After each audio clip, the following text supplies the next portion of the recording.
Флешмоб «Добрый мир» – развлекательная игровая программа для детей, вежливые слова, вежливые мы, развлекательный час детства «Добрая страна», мастер-класс по изготовлению птицы мира в технике оригами ждали маленьких сибайцев сегодня в здании Центра народной культуры и досуга.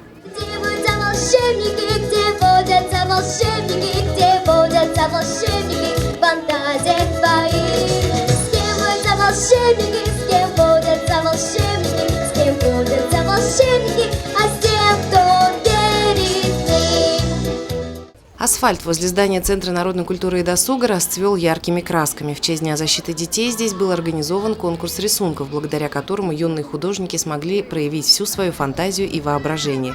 Ребята остались довольны веселым конкурсом, а их родители после окончания мероприятия еще долго рассматривали детские шедевры на асфальте. Я думаю, детей нужно защищать от войны, от людей, которые воюют. Детей много насилуют, очень много убивают детей просто из-за того, что они маленькие. И, не знаю, просто дети – это счастье, их нужно просто защищать. От мошенников, от воров. Чтобы детей не грабили, не отравляли. Алина Полянская, Гульхамитова, Радмир Сингулов, Гульгина Раскильдина, телекомпания СТВ.